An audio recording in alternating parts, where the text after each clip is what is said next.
Donc 4 députés issus du Parti communiste et de la France insoumise se sont vus refuser par les autorités israéliennes leur entrée sur leur territoire.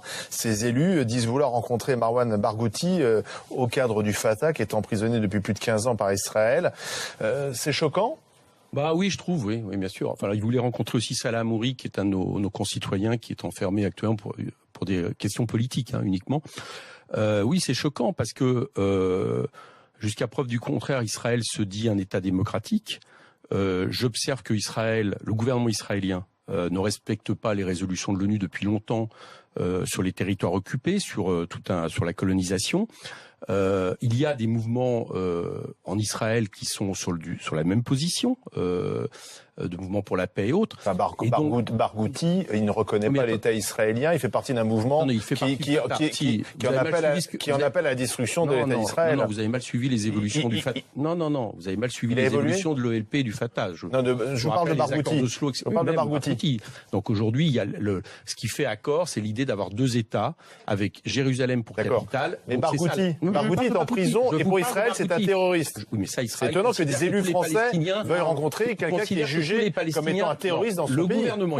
Le gouvernement israélien considère que tous les Palestiniens qui luttent pour le fait de résolution de l'ONU sont des terroristes. Donc on va, bien sûr, oui, excusez-moi. Aujourd'hui, c'est pas un raccourci. Non, c'est un raccourci. Non, c'est pas un raccourci. Il suffit d'aller dans les territoires occupés. Non, mais vous allez nous donner très explicitement il est en prison pour l'instant. Oui, mais Barghouti est en prison. C'est un prisonnier politique. C'est pas un prisonnier politique. C'est un prisonnier politique en prison, comme l'étaient à l'époque d'autres prisonniers politiques dans le monde.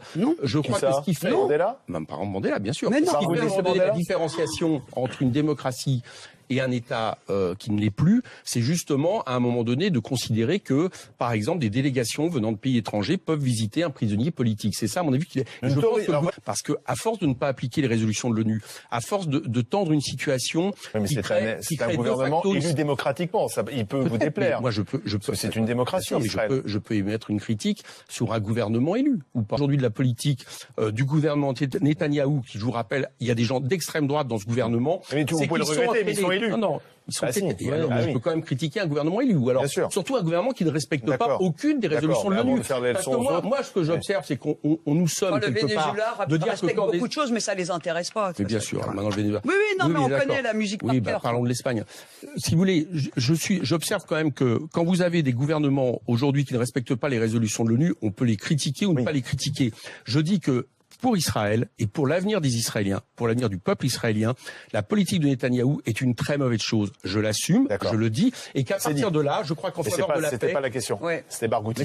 Mais Barghouti fait... Mais attendez, je le répète, Barghouti fait partie des solutions possibles de paix. Vous ne pouvez pas y aller. Non, vous n'avez pas le droit, de mettre sur le même plan un monsieur comme Mandela et Barghouti. Et donc, votre justification, sous couvert de je ne sais quelle chose que vous tentez de cacher les uns et les autres, est absolument scandaleuse. La mémoire du détour. Mandela était accusé par l'État sud-africain de lutte armée, de crimes. Mais si, bien évidemment. Dites-moi pourquoi M. Barghouti est en prison. Et je vous attends, je vous écoute. Madame, ce que je sais aujourd'hui. Réponse de M. Koch. Madame. Pourquoi? Non, mais je veux une seule réponse. Pourquoi M. Barghouti est en prison? Laissez-lui la donner. Comme je le souhaite, d'accord? Laissez-lui la donner, la réponse. Aujourd'hui, nous avons une situation. Non, c'est pas trop facile, madame. Nous avons une situation aujourd'hui où, alors que les accords d'Oslo avaient ouvert un espoir de paix en Israël, on repart dans une situation où la colonisation continue en Israël sur les territoires occupés. Mais si je vous réponds, vous répondez à côté. Parce qu'à partir de là, tout opposant pour Israël, y compris les gens du Fatah, qui, je vous rappelle, sont liés à l'OLP. Meurtriers.